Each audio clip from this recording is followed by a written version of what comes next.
Hello, hello. Hi. Hi, how you doing? I'm doing all right. That's great. Hello, everyone. Hello. It's great to see you guys. Hello.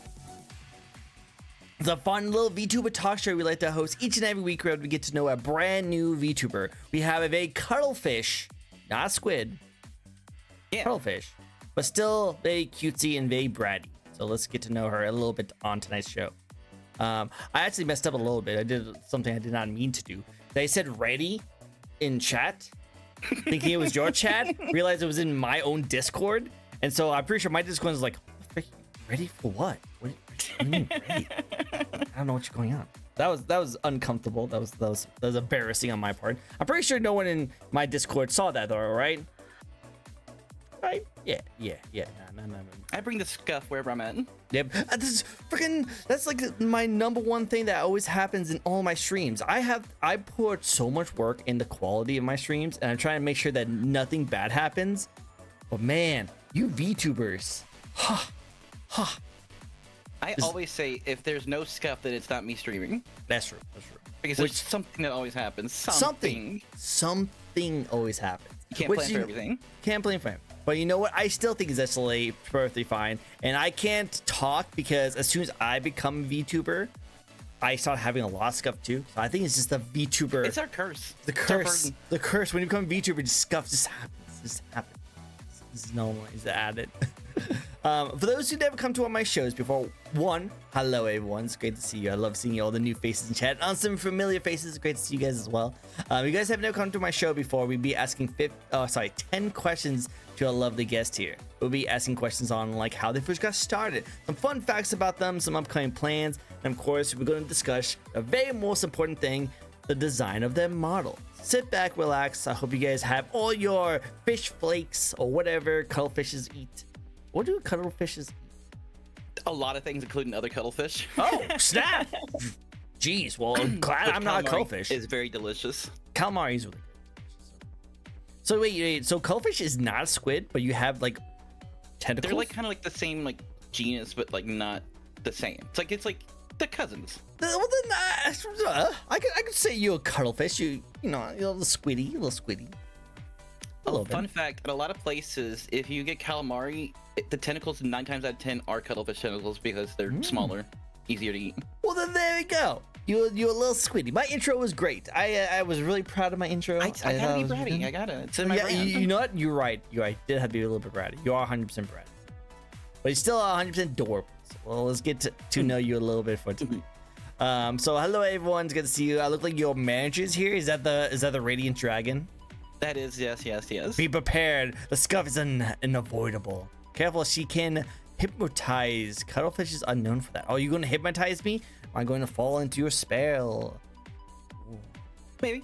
Well, it's more Chuuni thing, but yeah. Well, I already was captivated by the little halo that's above your head because it reminds me of a gacha game I like to play. So I'm already it's one of my falling. favorite gacha games also.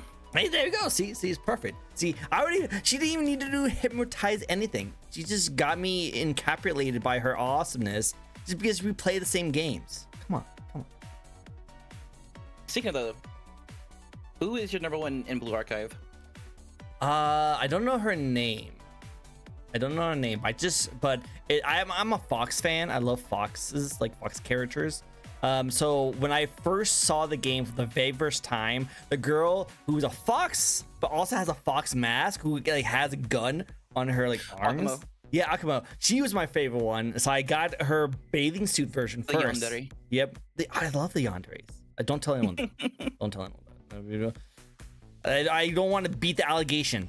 So too much allegations of me only getting yanderes on my show, which is not true. It's not true. Totally not true. Now you have a dairy. Yeah, I see you do have dairy. We have everyone. We have all walks of life. See, look at that. Which is actually really adorable. I wonder who one of my favorites is in Blue Archive. I wonder. I wonder. Yeah, I wonder. It fits you really well, though. It looks perfect. I like that a lot. I love it. a little smug. But yeah, no. That character. I also like the Odie, who like was released a little bit not that long ago. With her like eyes slanted, always closed. Oh yeah. I like her a lot. She's my favorite. Recently, I usually like the fox girls, but I like this Oni girl. Just because I love the characters with like the slanted eyes you can't really see until they open them up. Like the Brock eyes, you know, the Brock eyes, so it's always slanted. I always love those characters. Like whenever you see a character in anime that has like those slanted eyes, or the kind of like they look like the cat faces, you know, where the eyes are really slanted and it's like in a frowning shape, and then they have like an evil grin. That's usually, I love characters like that because they're usually very sly, very manipulative, and very trickster kind of characters. That's why I loved what was his name? Gin in Bleach. Yeah, Gin, the guy with the white hair, right? Yeah. Yep, I liked him too. Longer. Yeah, he's just longer. But yeah, no, I like that character too. So I just love characters with those kinds of stuff. That's why my VTuber has that.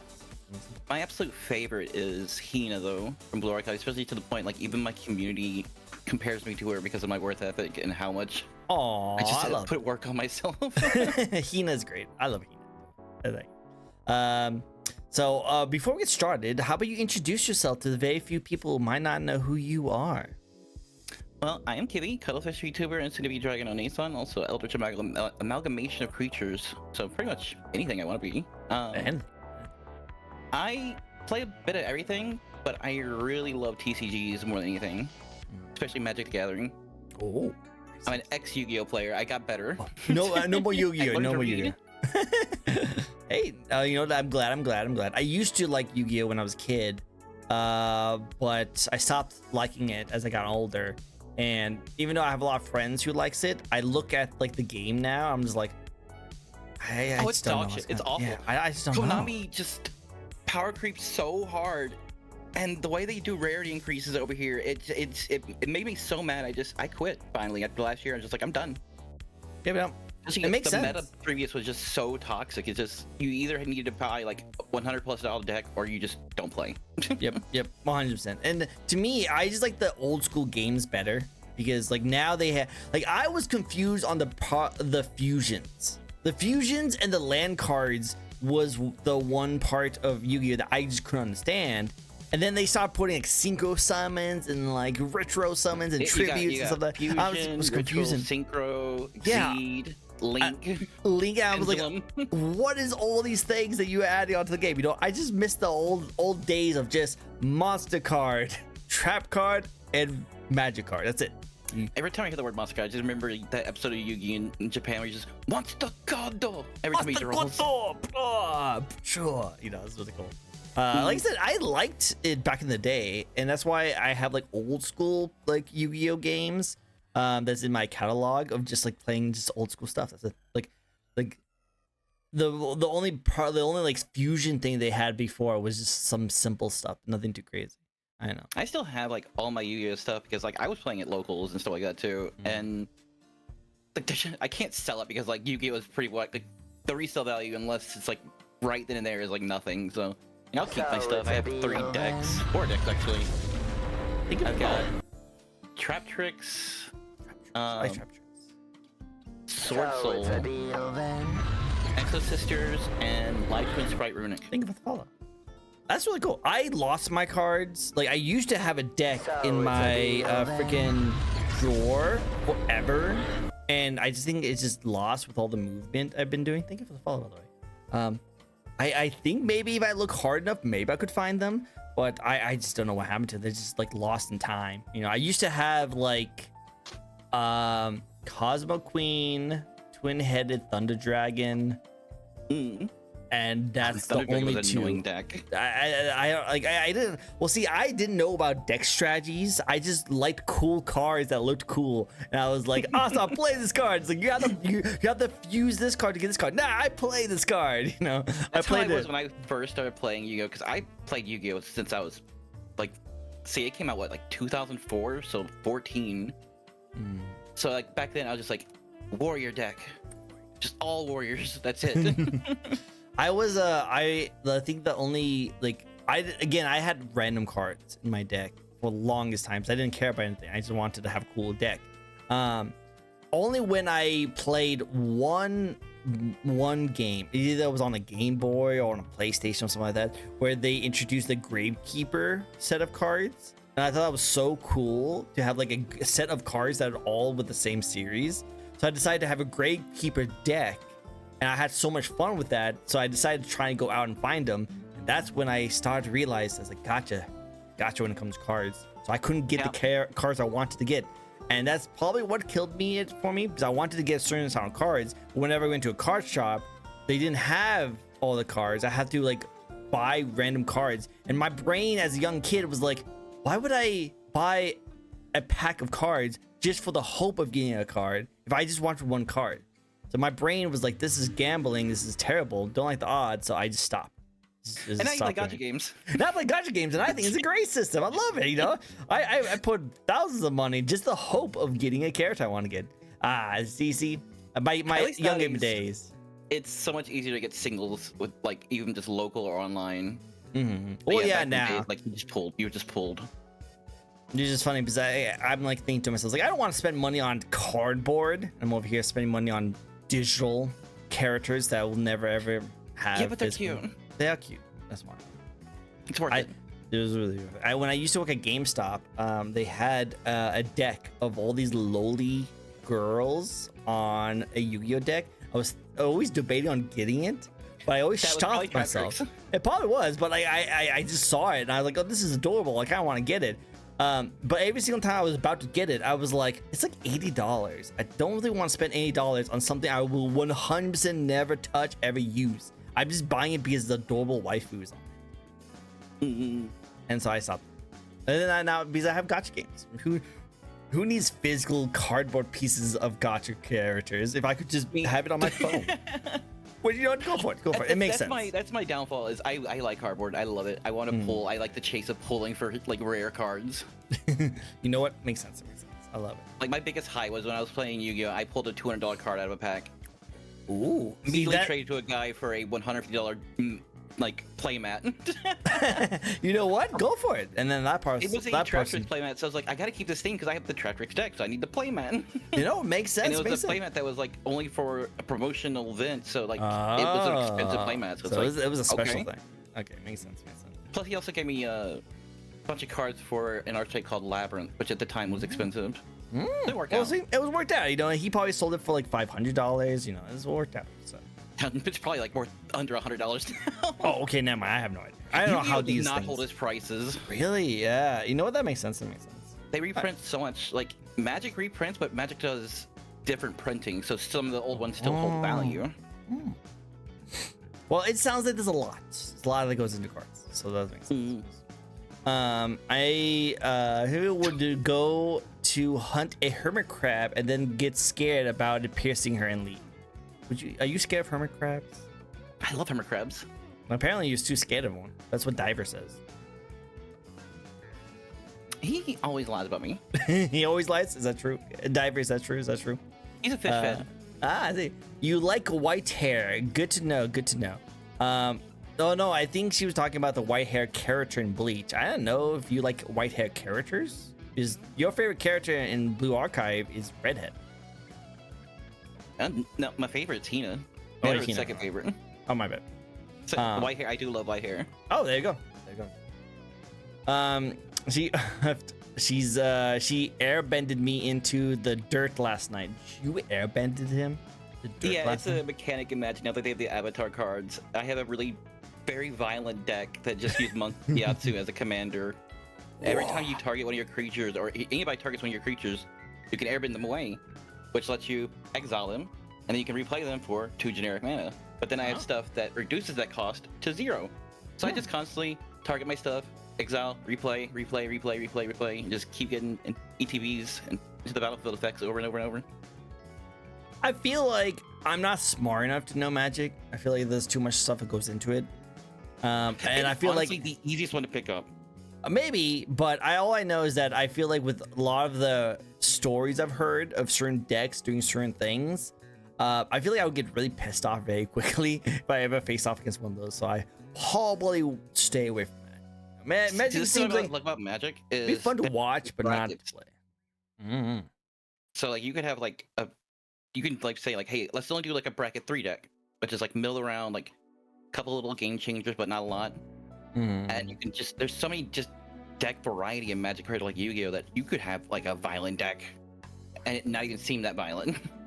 violent. I will murder all your characters. That'd be cool. She plays evil decks. Apparently, you play a lot of evil.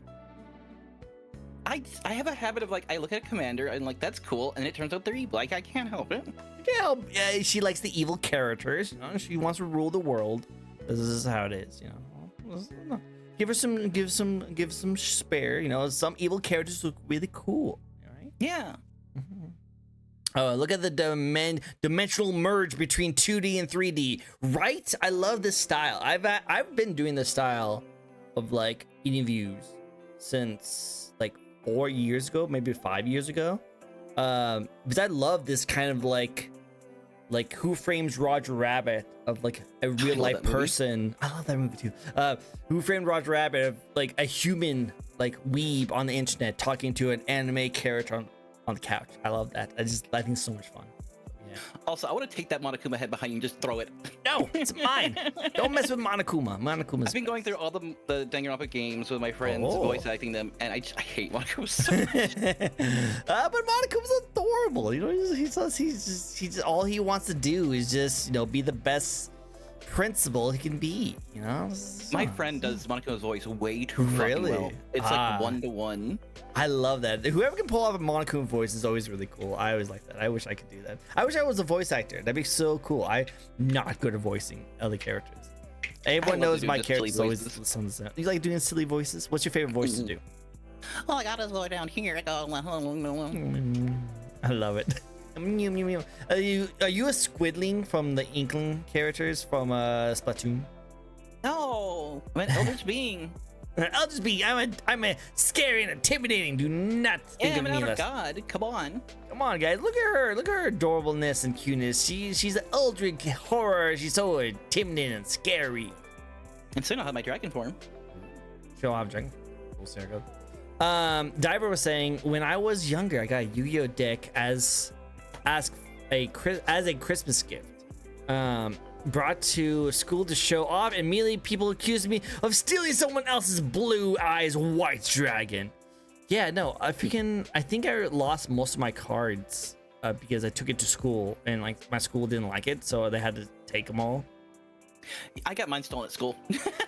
Really? Yeah, no, Yu-Gi-Oh cards were freaking kids are like assholes. Yeah, no, kids were, and also teachers were, because they also knew that was banned, so they would take them. And I don't even remember if I got all my cards back. I'm pretty sure I like lost majority. This is all gone. It's all gone. Yu-Gi-Oh though is a terrible market for rare chasing. Oh really? I have no idea. But you know, I feel like any kind of like rare chasing, because I have a lot of like pop figures. I have a lot of pop figures because I used to work at GameStop, so I would get a lot of pop figures, and sometimes I would be able to have first time access to certain characters and stuff like that. So I was able to get my hands on some chase figures, which was not fair. I promise you, it's not fair. But if you could, you would totally do that. And so I have some rare like pop figures that are going for a couple $100. But I will definitely say that, yeah, any kind of world where you have rare of anything, cards, characters, whatever it is, it's not fun. It's not fun. It's not fun to chase those things. Not fun at all. It can be a problem.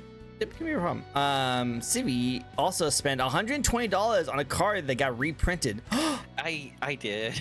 Oh no. SP Little Knight. I bought it when it was like fresh, new, because it was like a must-have for every deck. And then about like 3, 4, 5 months later, it gets reprinted and is now like a $20 card. Oh, that's sad. That's probably sad. Even less now, actually. Really? Jeez. Dang. Those are the worst. Reprints. I hate chasing singles, which is why I used to be a limited player. I'm guessing that's just like someone who's casual. Is that what it was? Is that what the limited player is called? A casual? I actually never heard that term. Radiant, you are one and unique person. I lost a first edition holographic Dark Magician. Oh, that's sad. I bet that would be really rare. I think, right? Would that be rare? Holographic first edition? Depends on the set. Because it's been reprinted so many times. Limited is a format. Limited is a format where your deck is built from sealed packs. That's just draft. Why you call it limited? That's just draft. Oh, I don't know. Don't worry, Radiant. It sounds more fancier when you say it, so we'll keep it at that. It's more fancy. That's the thing I like about Magic over Yu-Gi-Oh! Is that Magic has so many different formats, where Yu-Gi-Oh! Basically only has one other official format now, which is Genesis. That sounds annoying. It was from the first set of cards that released with the anime. They go for thousands at PSA 10s. Yeah. Very cool, very cool. Well, hey, let's get started with some questions. We don't have to go into more cards or gotchas or your adorableness. Let's get into some other questions about you, okay? Okay. And you lost it. Oh, sorry to hear that. But let's get started with the first question. And what better way to start off an interview than the very first question that starts off your entire journey of content creation? What made you want to get into content creation in the first place? Well, growing up, like, I didn't have a lot of friends. I'm autistic, so like learning to socialize like that was practically impossible when I was a kid, because I didn't have like any diagnosis or anything like that, so no one knew. So found like when I was in high school, I learned about streaming, and it just became a way for me to connect to people, and also I like helping people out. I like making people happy. So it just grew from there. Oh, I love that. So I've been streaming since I was 17, off and on. 17, jeez, wow. I was on Justin.tv. Justin? Oh, nice. That's old school. That's really old school. I didn't even know that was a thing. Jeez. Well, that's pretty cool. I love how you just started something you want to do. Did you start off as like a PNG or a VTuber, or did you have something else going on? No face cam. It was just gameplay. I first started off with just pointing my webcam at my TV, streaming Call of Duty. That's really old school right there. The original COD 4. When did you start VTubing? I started VTubing around about October 2019. Oh, 2019. Okay. What do you like about being a VTuber? Being a cute anime girl. That's true. You can't beat that, guys. Come on. Like, there's a lot of talk online about like face cammers versus VTubers, but let's all agree that everyone wants to just be a cute anime girl on the internet. So, like, what's wrong with this? What's wrong? Exactly, if you want, if you want to be a cute anime girl, be a cute anime girl. Just do what you want to do. Be the anime girl in your heart. Yeah, exactly. Look at her. She's doing her best job right now. She's doing a great job being a cute anime girl on the internet, and we don't hate that. We love that. It's adorable. It's I like that. Well, next question for you is that tell us a little bit about your VTuber model, like your character, your lore, your backstory. Well, originally I started out as a whale shark VTuber, still Eldritch. Oh. But the lore that came into becoming this was I had a mascot at the time called Lubby, which was a like eldritch-looking cuttlefish. I even made like a really cringe lore video that I filmed using like cutouts with popsicle sticks. But basically, monster attacks, they fused together because she got defeated, and this is what is the result. I see. Well, and I like here to absorb all the despair and evil in the world so that I become the strongest outer god. Oh, nice. Well, cool. Well, luckily, I'm not evil. I'm not an evil person at all. I'm just a trickster weeb on the internet. So I'm totally cool, right? Never evil. Never. They don't have anything to suck out of me. Nothing. I'm totally wholesome. And pure. Right, guys? Yeah. Yeah, totally pure. Yeah. So shout out to Shmi, my number one fucking hater. No, right? Yumi's over here. I hate CV for reasons unrelated to her being a VTuber. He just salty. I airbended him. Oh, yep. I think there's a little slow. You just don't like the wind push. You don't like all those kind of things. Well, let me ask you this then. There's a lot of like eldritch characters in the VTube community. There's a lot of squid-looking characters. There's a lot of pink-looking characters in the VTuber community. What do you bring to the VTube community that helps you stand out? That's a really good question that I don't fully have the answer to because I have low self-confidence. Well, I okay, bring a lot of like Chad, honesty can you also and help her? openness about myself and a lot of tenacity to just not give up and just to do what I can to help people. I love that. You know, never give up. The resilience. And also just voice acting, because I really, like, I don't claim to be, like, an amazing voice actor or anything like that, but I really love doing it, and it's fun, and I love that I can switch my voice, like, on a dime, essentially. It's really good. It's really good. I bet that'd be really good for, like, voicing, like, visual novel games, you know? Games that doesn't It's gonna have come in handy in Danganronpa, because I do the main character like this, but then say like I'm also doing Gunta, so then I drop down, do caveman voice, go Gunta. Gunda does not And then like this. I don't have to like stop and like think about how I'm gonna do the voice. I just switch.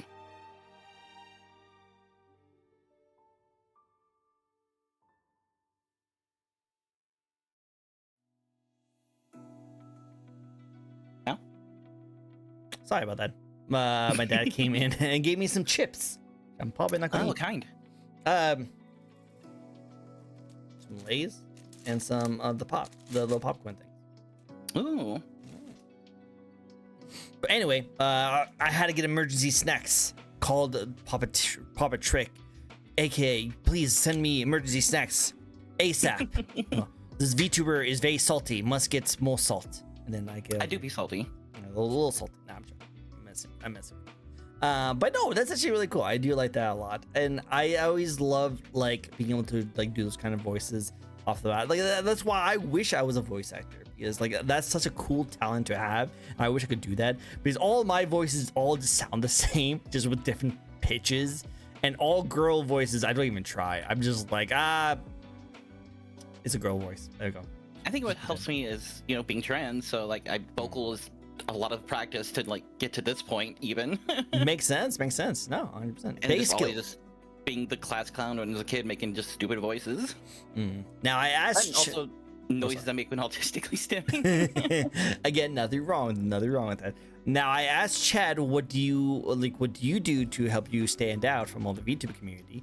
And Diver was saying, I think one thing CB has over a lot of other VTubers is that she's very approachable. That's good. That's a good one. And then Radiant Dragon says she's the only VTuber that brings all three. She's also one of the very few VTubers who really feels like one of those classic streamers. She's approachable and unapologetic as who she is. Oh, look at that. See, you have some really good features about you. Look at that. That's adorable. I like to just always be there for my community whenever they need anything. I like that. That's Person good. talk to you, whatever. Oh, I like that. Well, hey, good job. Keep up the good work. Keep up the good work you do. I like that. Next question. You try your best. Love it. Any projects or games you're looking forward to streaming in the year 2026? Because we're just around the corner. Oh god, the Game Awards was the other day, and I forget what else is coming out like next year, but something that really excited me was seeing Total War Warhammer 40k. Oh, that's gonna be. I love the Total War like series so much, and I've been wanting the 40k version, and I'm just what they showed just it made me so happy. Ooh, so good. I'm missing. So I'm a weeb. I don't know if anyone could tell. Nah, you. No, that's just I don't know if people can tell. But I'm waiting for another Total War samurai, like Shogun. That'd be cool. Yeah, because like Shogun was really fun. I had a lot of fun with Shogun, and I think they could do a really good job with it, make a new one. But somebody tells me they probably won't because it's already been done a little bit ago. So I know. New Chainsaw Lollipop. Oh, yeah, Is that a new one? There was a Stupid Never Dies. It's basically like Chainsaw Lollipop. Yeah, that one looked really funny and interesting. I actually too. Stupid Never Dies because hey. Hey, Stupid Never Dies. Stupid Never Dies. I actually, so even though I'm a huge like gamer, I love video games. Video games has been my life since I was a little kid. I actually didn't watch the Game Awards yet. I've only seen what people have said on the internet. Only because I've been so crazy busy this week. This week has been insanely busy for me. So I haven't really caught up with a lot of things going on. So far, all I know is that Expedition 33 won everything. Yeah, it's swept. They swept everything. And the only game that I'm looking forward to that's coming out next year that they talked about was the new like Star Wars Old Republic one, which I think that so looks sick. When I saw that. Yeah, and and the really new screamed on stream. You see, that would sound sick because I used to play the Old Republic games back in the day, and I thought they were great. But to get a modern day version of that would be the coolest Star Wars game. I'm a little worried about it because it's gonna be more actiony than RPG. Because like the previous KOTORs were turn based, and I love that. I'm a massive like JRPG fan, so like that's my bread and butter. I don't mind action RPGs, but I'm a little worried, especially with how Star Wars stuff has been handled recently. You're not wrong. You're not wrong. I love the original Old Republic and Old Republic 2. I love the Extended Universe stuff. Do you know who's making it? I want to say one of the people is one of the original people from KOTOR, like one of the writers from that. Okay. Can But I someone don't remember the studio. fact check this on this, please? Because can someone like look it up really quick and just tell me who's the development team and the publisher team working on the new Star Wars? Because that's going to really determine. Because like if BioWare is making it, then you have to be worried, because the last game they did that was BioWare was the Dragon Age game, and it didn't do as well as we wanted to. Played that one. Like it came out for free, like literally a month ago on PlayStation. So if that tells you anything, just keep that in mind. Yeah, I'm not hopeful. I tend to go against the grain. I liked Inquisition when a lot of people didn't. I found it fun. Same with Andromeda. I found it fun, but I liked it. So I'm the same boat as you. I liked Inquisition and I liked Andromeda quite a bit, but there was parts of it that made me stay away from like beating. Oh yeah. You know, like with Inquisition, I didn't like it, and these are just personal opinions. Okay, this is personal opinions. Don't throw fruit at my face. I'm getting the knife ready. Getting the knife ready. I know it is. One, again, the romance options was really great. You can romance the Iron Bull. That was great. I love that. Like he was one of the best characters in the game. But as someone who was mostly just straight, I only had 2 romance options, and the 2 characters I could romance was not interesting at all. So I was kind of let down on that, and there was so much tedious of like collecting items in that game. I got really bored really quickly, so I just stopped wanting to play it because there was so much grindy aspects to it. With Andromeda, I think no matter what the romance is, I think the characters was not that great with romance, and I heard that by everyone. No matter what kind of like personal taste you have, you just don't like the romance in Andromeda. Because I romance BB. Do you remember BB? Vaguely. BB was I'm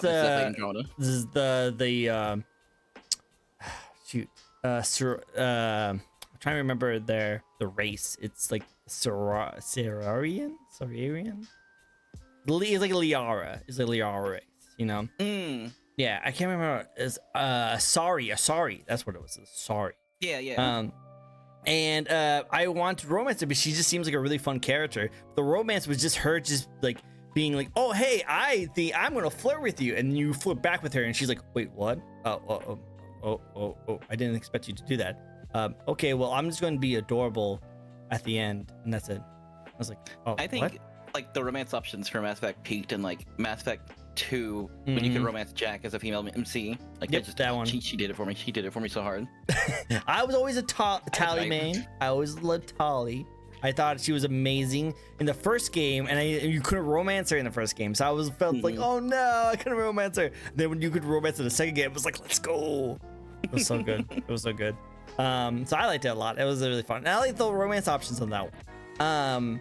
But I didn't like Andromeda's ending because I felt like it was really rushed, and a lot of the decisions you made like happened off stream at the end. Like, oh hey, remember that one guy you saved that one thing? He's now fighting in that one ship. Look, his little voice line kind of situation. That was it.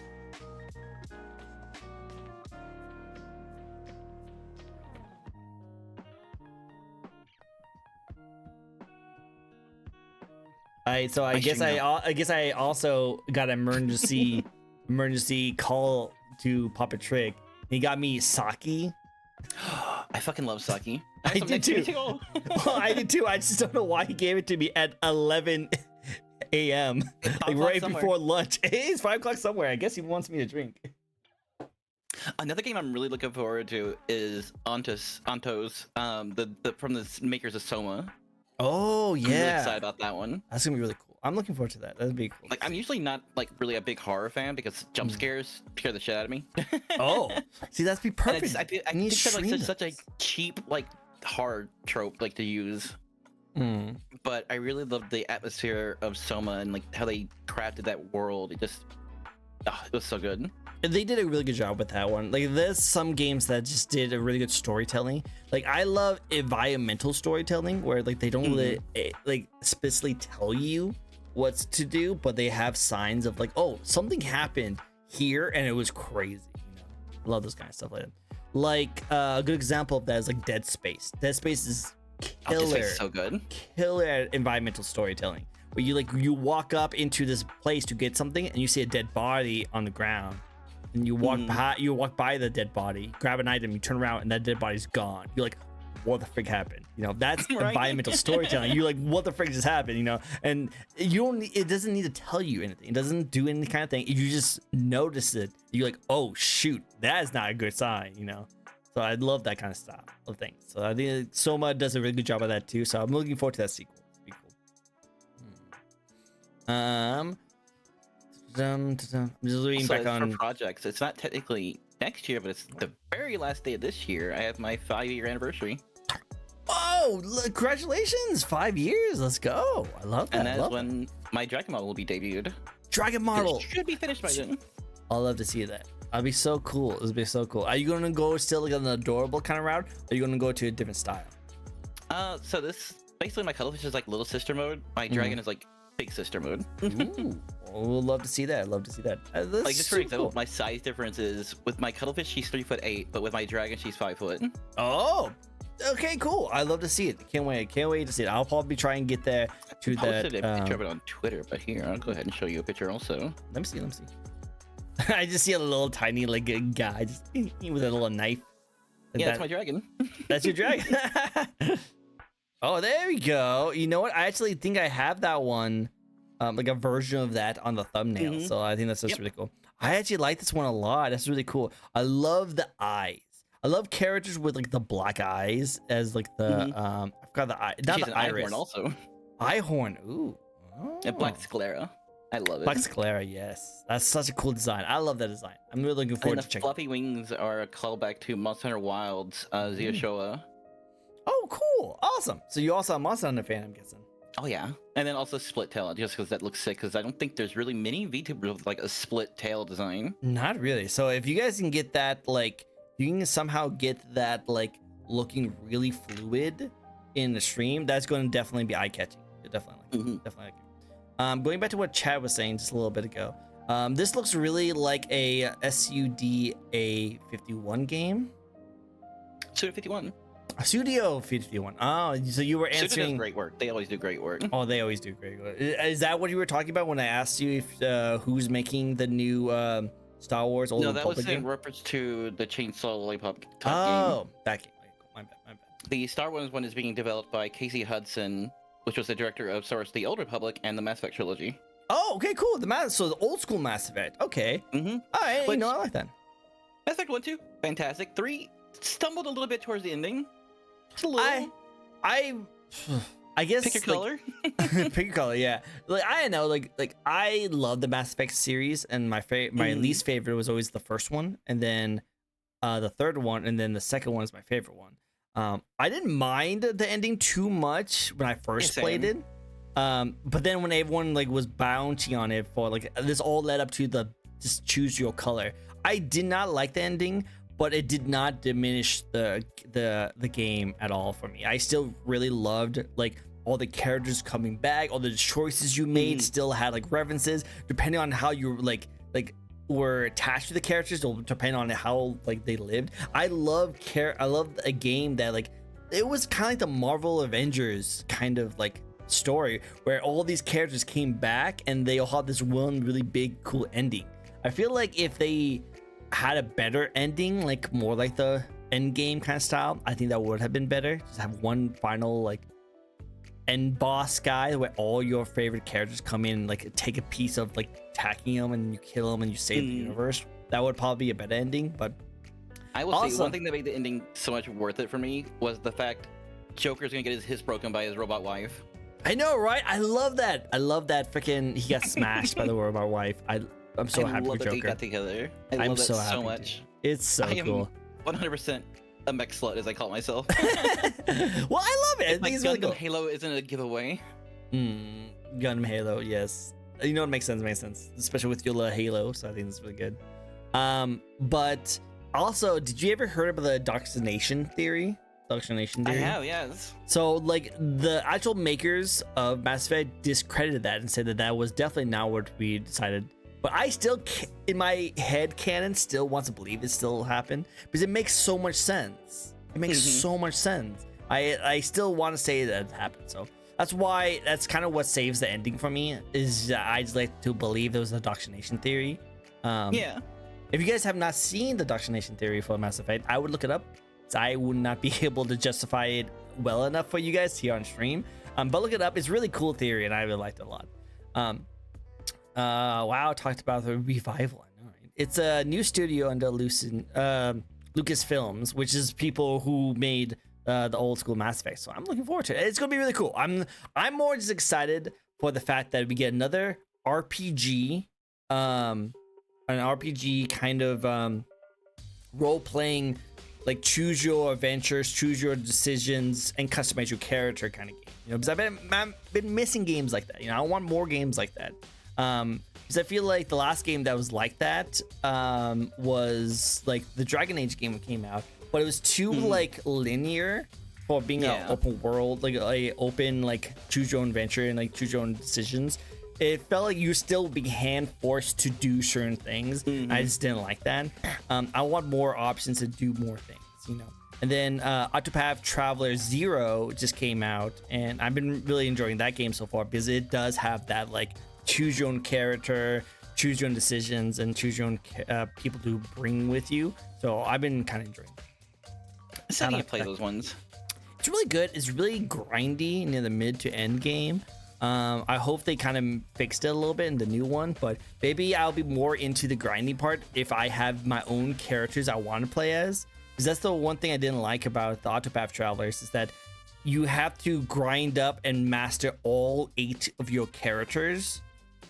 So it means each and every single character you have to pretty much have their own individual like level up and stuff like that to have them like be valuable in the end game.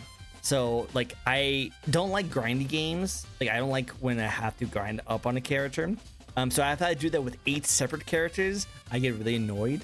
But with this game, you can pick the characters you want, so then you can just pick who you want the best. So a little bit easier. See, I don't mind grind too much because, like I said, like I'm an old school RPG fan, and also MMO fan. My first MMO was Final Fantasy 11 on the PS2 back in 2002. Wow. Which was nothing but grind. Question getting in that game, it was just grind.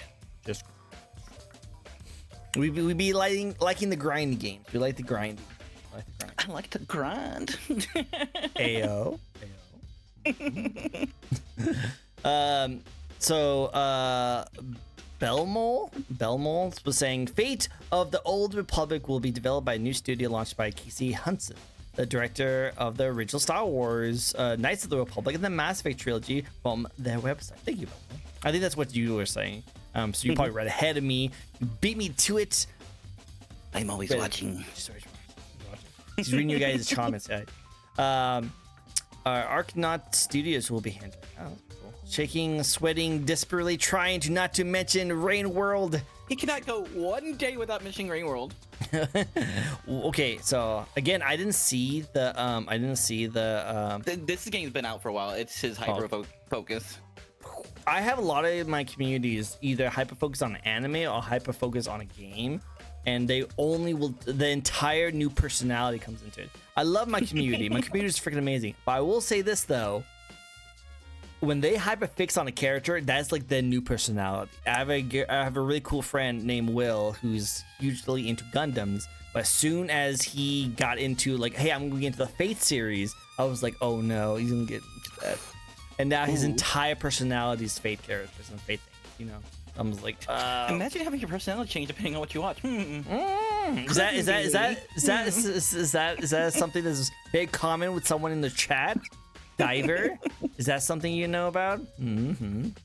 Again, there's nothing wrong with it if you really into stuff like that. Just be aware that it's very noticeable. Listen, it's very noticeable. I've never played Mass Effect. Too much Dwarf Fortress. I've never actually. I've heard of that game. It's actually a pretty cool game. I heard. But yeah, play Mass Effect. Very good game. Really recommend it if you can. The first one has a very old school style combat, and even with a remaster version of it is still pretty clunky.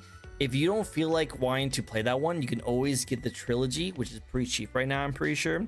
You can actually skip past the first game by doing this like kind of comic book style where you can still make the choices you want to make, is you have to play the first one to get all the good choices, so that it carries over to the second one and then carries over to the third one. So that's the best thing about the Mass Effect series. I love the clunkiness of Mass Effect 1 because it's like charming in its way. It is. Like you and me are both retro fans. We both love retro games. Like we love those retro series.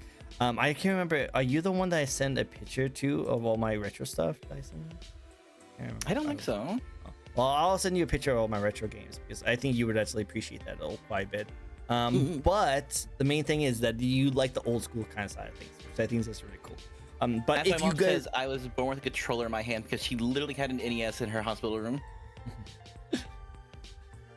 Sorry, I'm just loving Fake Link. He always comes in here, and calls me stinky, but he uses the 8-ball to decide if he's right or wrong. And I just love how like he'll say, "Hey, is Tricko stinky?" And the 8-ball will say, "Very doubtful." Then he asks again, "Is Tricko stinky?" Without a doubt. I get called stinky all the time on my chat just because I'm a fish. I hate it. You do have a fishy smell. I do not. Just let you know. I have multiple people who have confirmed I smell like cherry blossom because I am obsessed with cherry blossom scents. Yeah, no, you do smell like cherry blossoms, but I do have a small little squiddy scent. No. Little squiddy scent. I can smell you right here. You're right in front of me. No. No. But I just love Thick because like he now that he saw, even though the first one said that I obviously am not, the second one said maybe, and he's like, oh, he's stinky. That's not how that works. The Serbs first coming in here. It's not how that works. That's not how it works. It does look like she would be a great for Omega 3. She would be really good. Serb's comment up above before was, hey, just wanted to say thanks to Kibby for lending me her brand new Lamborghini I've been through the other day. I really impressed that Snatch and Hottie Rex going to do this week. I was actually about to read that too. Oh yeah, I wish I had it. I want it. We actually going on a date next week. Good job, man. Good job. Very proud. But no, it's really funny. It's really funny. But yeah, all I would say is that the first one is notoriously hard to get through, especially the driving scenes. A lot of people have a really hard time with the driving scenes. So if you don't want to play the first one, you can just do the comic book version of the first one, get all the good choices out of the way, and then play the second one, because the second one is the best. I definitely love that. I think everyone should have played it. They did a really good job with all the characters, the developments, the stories, the combat. Especially the bad guy of that one, the elusive man. Yeah, well, they brought him. They did him so well. They did him so well. I like that. They did a good job. I always loved his like cybernetic looking eyes too. I love that he was so nice done. I love that he was in a room that's just like looking a freaking dying sun, and he's that was the coolest thing. I love space stuff, so that just like I love that so much. I want his room and just give me it. Well, it's so cool because the third one you fight someone in that room, and that was such a cool boss fight. You know, I was like, oh my god, that's so cool. So like they did a really good job like hyping it up because you always wanted to see that room, and when you finally saw it, it was really cool. Spoilers. A little bit, not too much. I will die long before I admit Carver isn't stinky. Well, Diver, you always your biggest fan and your worst enemy on this kind of community. Looks like Number one hater. No one hater. Was so cool when she ran into the burning orphanage and shaved all those kids. Wow, very good job. Very good job. I didn't see that in your lore, but good job. Very good job. I love it. All right, well, next question, and that's one of my favorite questions to ask you, is tell us a little about your design. What is the thoughts that went into it? Because you were like a whale shark in the beginning, and now you're a cuttlefish, and then you can be a dragon. So like, you seem like you have some really good, interesting tastes. She's just shy. Like whale shark. When I started out, was my favorite. Still is my favorite animal because they're just puppies of the sea, big dumb puppies. Oh. And I had what everybody lovingly dubbed protagonist hair. I had a side cut, which I also wore IRL. Oh no. Protagonist. But yeah, that one started with just me naming off things I liked. This design is a combination of me and my boyfriend together. It started off of him taking my mascot, and it's called Jinky. You make it a humanoid, and we just took that, and I loved it so much, and we built off of that one.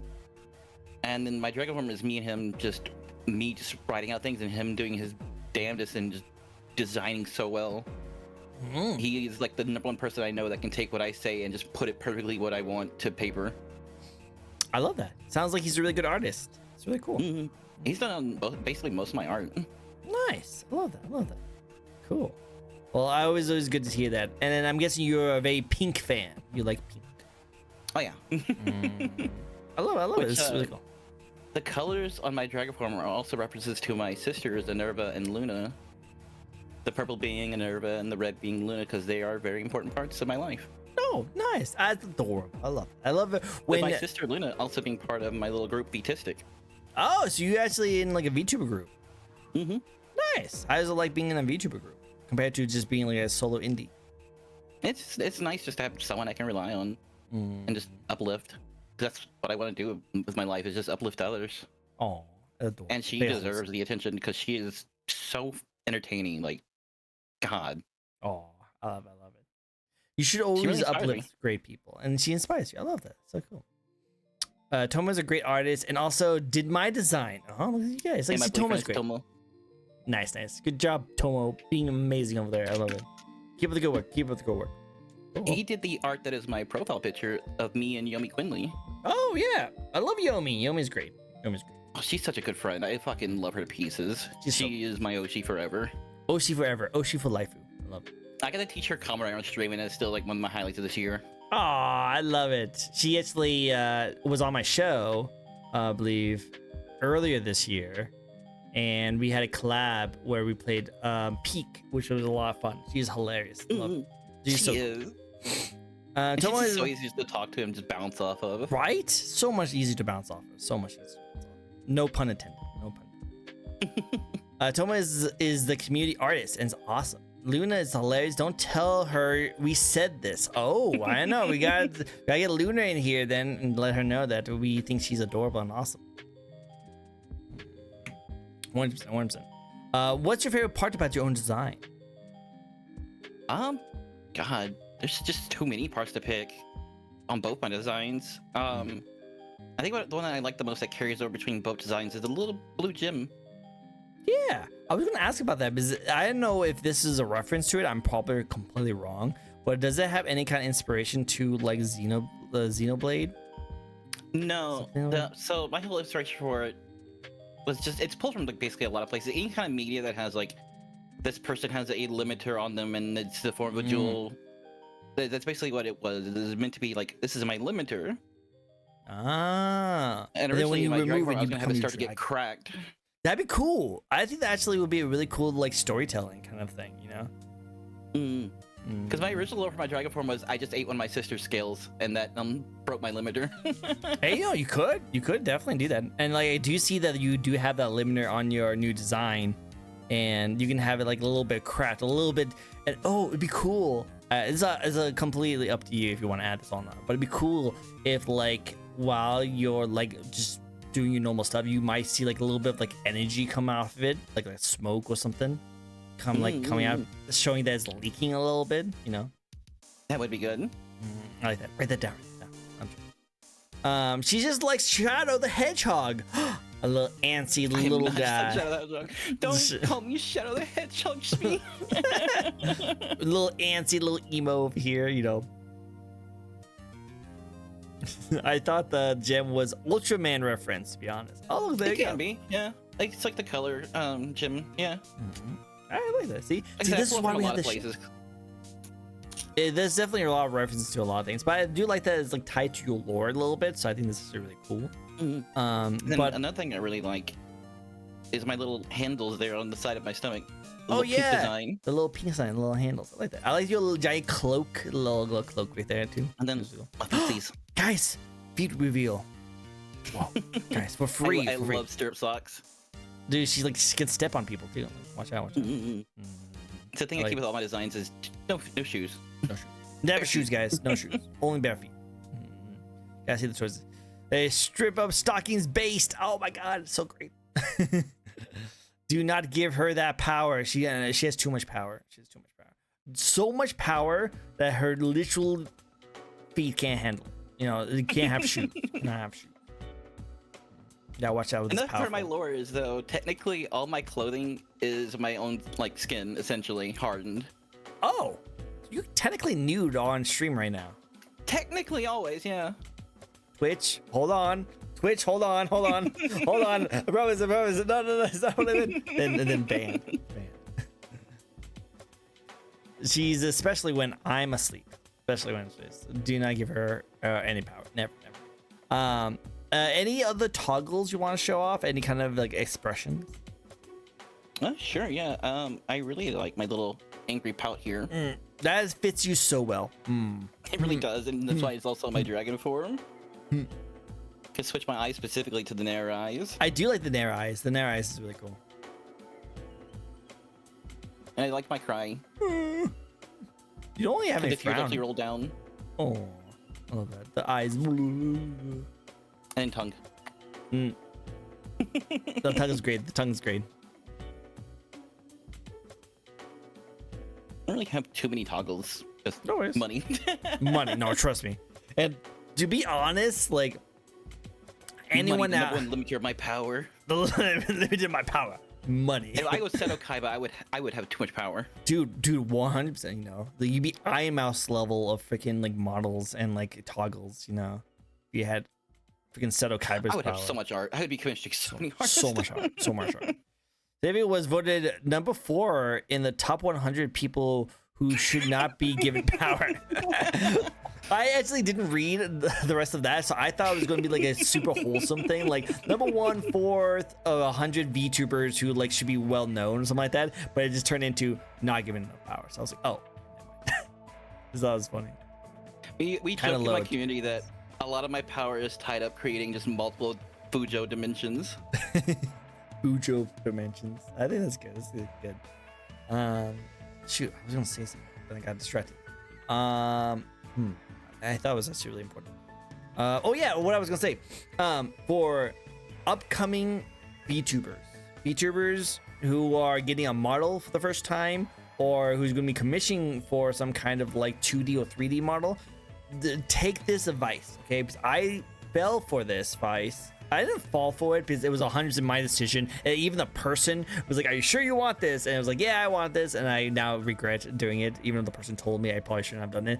But don't get so many toggles for your model, for your first model, okay? Because there's gonna be a lot of times where you just don't even use those toggles. Like I got so many toggles and so many things that my model can do, and I barely use any of it. I use like 3 and I have like 12, so like I only use 3 of the 12 things my model can do. It's cool that they can do it, but I never found any reason to use it. You know, like it's just like it just doesn't really come up really at all. So if you're making if you're getting a commission model, just have some very like simple generic ones that like, you know, like cry, mad, you know, like disgust, like those the generic ones, and maybe some hand toggles that might be good. A lot of people like the sitting, a lot of people like the leaning one, a lot of people do something with their hands, put their feet up, you know, stuff like that. Like those are going to be things that you can make content off of. The I don't know, like with one minds I don't use is that I have a one where I'm like twirling a card, which I like a lot. I think they did an amazing job on it, but I'm never really in a situation where I really need to have my card twirling, because if I'm playing a video game, I'm using a controller, so I'm not doing that. And when I'm talking, I'm mostly moving my character around so much that it wouldn't need the twirling. So this is in the future, just save you some money and to save you some time. Do not put too many toggles and expressions onto your model when you first get Especially your first one. Exactly. After that way you have time to learn like how to puppet your model really well. Exactly. And then like, to use an example, like ad-free of SBA, she has a lot of toggles that are fucking cool, wild, but she's experienced with them, so she knows how to use them well. Yep, 100%. Yomi is the same thing like that. She's just really talented of switching between them very well. She knows how to express it very well and add them to it. And she also does a lot of like voice like prompts where it like does like little sounds for different kinds of aspects. So she's really skilled. I imagine she literally in real life has like 3 arms. She's moving her character around. Her one hand's on like all the toggles and one hand's on all the sound. She's doing it so often. It's crazy. Like she's like playing a video game with her character. She is insane. Like I love her so much because it's just all that like. She was the inspiration because like on my channel I have a command that will rotate my character, which I can't really do here, but I can do like Whoa. slowly parts of it. Aw, you just sat on my lap like a little child. It's like, But I was inspired to do that because of her, because of the type of toggle she has. no, really good. It's hilarious. It's really good. I have a zoom in toggle just so that I can like zoom in on chat really quick. Like, hey, yo, what are you doing? Because I was inspired by another VTuber who I was inspired by was Harper, Neon Harper, who's a really amazing VTuber as well. So yeah, that's what you should do, guys. Like, if you find your first ever model and you want to have ideas, come up with the ideas and styles that you see from your favorite content creators, but just don't get a whole bunch of new toggles that you don't think you'll be using that much, you know? Also, I'd say like research like if you really want to go either 2D or 3D. I would say 2D. 3D is really useful, but there's a lot of programs that goes into it. So unless you have like a beast of a machine, you might have a hard time with it. With 2D is a little more easier, and you can actually slap that on a lot of like behind the scenes of like games pretty easy. While 3D could be a little bit difficult. If you do get 3D, get like a cheaper 3D. Like I haven't done this yet. Make some really good stuff. They can 100%. But like one thing I've been meaning to get is a retro 3D model, because they're cheaper to make, and they like if you play a retro game, it looks fitting to the game you're playing. So it's actually really cool. So if you are gonna get like a 3D model, I recommend going for like maybe like a old school like retro, like a 3D polygon kind of style, or like a retro PS2 style, because those are really cool and they fit with a lot of retro. If you go into 3D, like invest in Elite Motion, that way you're at least like taking like more like power over your 3D model. True. Instead of just sitting there stationary. You make sure that's another thing you need to think about, and we're going into a lot of different questions I'm about to ask you later, but we can refresh that a little later. I just love our conversations we're having right now because it's actually really filling, especially because someone like you who's very familiar with VTubing, you've been doing it for so long. It's kind of cool to hear your advice on these kind of things. But that's the other thing I was going to try to get into, is that don't sit and not do anything. You should always be doing something, moving around, acting, and something like that.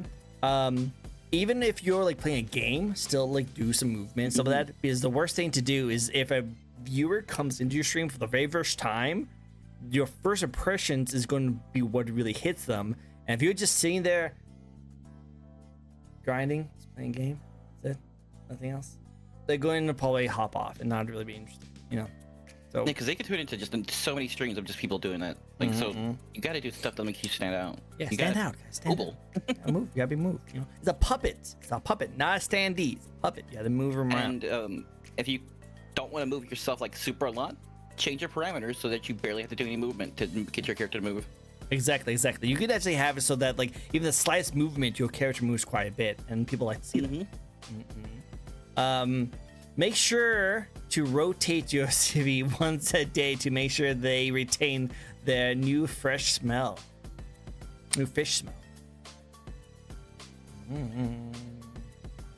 I love it. We're gonna rotate you. Make sure you still keep that nice smell. Is that the way? Don't rotate me. I get dizzy. Aw. Also, hi-yo, Presto Changeo. It's great to see you. You have been noticed. 3D versus VR, anything has never not given me grief. I know, like, again, it depends on your content, too. Because, like, if you want 3D and you want to do VR, great, that's awesome. But unless you're going to be doing a lot of VR chat content, you really don't really need a 3D VR kind of style of things. Like, I get motion sickness with the VR, so I don't really need 3D at all because I'm not going to have my character into it.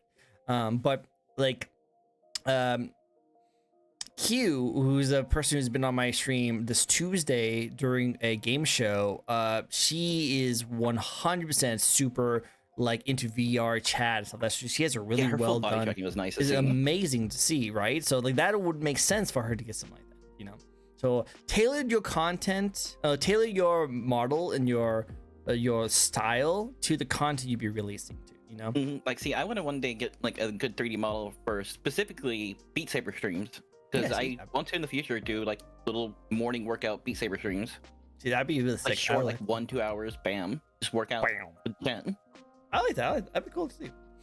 Wait, I know this VTuber. She played Danganronpa. She did play Danganronpa. She's actually a really cool content creator who plays. I do every Saturday. Yeah, every Saturday, which is really cool. You know, I like Fridays, but we changed it because people work. Makes sense. Which one of the 3 Danganronpa games is your favorite? Well, we played 1, 2 Ultra Despair Girls, and now we're on V3.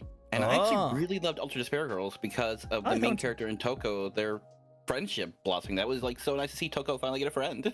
Yeah, no, I agree. I like Ultimate Despair. So heartwarming, despite all the really messed up stuff that happened in that game. I also like the lore increments. Like this was happening in like between what was going on with the first one and the second one. I thought that was pretty cool. That's fair. I get frustrated very easily with troubleshooting, and I always end up having to troubleshoot VR for some reason. So that's mainly why. Which again, that's why it makes sense. Also, circle back to saying up real fast. We always call Shmi here Nagito coded because he is so Nagito coded. Really, Shmi? Yeah. I love it. I love to see it. We love a little Nagito. Yeah, it's really good. Cool, awesome. Chiaki's best waifu. Agreed. Chiaki's my favorite. Excuse you, Gundam Tanaka's best waifu? Gundam Tanaka is amazing. Dark Days of Destruction. Yes, the Dark Days of Destruction. Don't get me wrong, Gundam Tanaka. It was so fun. Best character. But best waifu. Sorry. No argument. V3 is the best game, but I can't say why because of spoilers. I'll wait. Yeah, no spoilers. All I will say for the first time. All I will say about V3 is that it is 100% a love letter to Danganronpa fans. So 100. I'm really loving Gaunt as a character. He is fun. I love him. He's great. Gentleman. Gaunt gentleman. He don't hurt anyone. He's a great gentleman. Nagito that's untrustworthy jerk. How dare he? Quick question: Ray or Asuka? Asuka. Let's go. Asuka 100%. I think Asuka too, but I can't remember. Right? I see. I'm terrible with names, so let me just double check. I think Galeon. Ray was blue hair. Oh! Asuka was red hair. Oh, we're talking about Elling. I like the blue hair one. I like the blue hair. Sorry. I like the shy types. Gante is like me for you. I love Presto. Also, Presto did show off a thing that we have not talked about yet, and that is the question wheel. We have a question wheel. Not that one. That one. We have the question wheel right here. That makes it so that we can still get you on here. And why aren't you? What is that? That's not. What are you doing? Oh wait. Oh, I know why I did wrong. Okay, no, hold on. Is it this one? There we go. Question wheel. Sorry, you saw my private DMs of our lovely guest here, where she showed me her Yomi picture. Yes, saw the little private DM of that. But we have a nice little like question wheel for you guys, so let's get this going. Hit me with your best shot. I hit you with the best shots of all, which is actually really Presto's shot, because he's going to be the one that's spinning the wheel of the question. So let's see what he says. And the first question is, oh, this is going to be great for Diver. Diver is going to write this down. Tell us an embarrassing story. Huh. I mean, I got a couple I could tell. Like, I feel like it's pretty embarrassing that I broke my foot just falling down 2 steps. How'd you break your foot for 2 steps? How short are you? When I was in middle school, this is middle school. So, oh, okay. I was in band and I was a percussion player, so I had to carry this massive, like, briefcase style thing that would have my drum in it and everything like that. And I tripped going down the stairs one day while carrying it and got a hairline fracture on my foot. Oh, I'm so sorry about that. It sounds terrible. And then another one, I was climbing the fence in our backyard. My grandmother had rigged it to stay closed using pantyhose, which pantyhose in the sunlight just get brittle and dry out.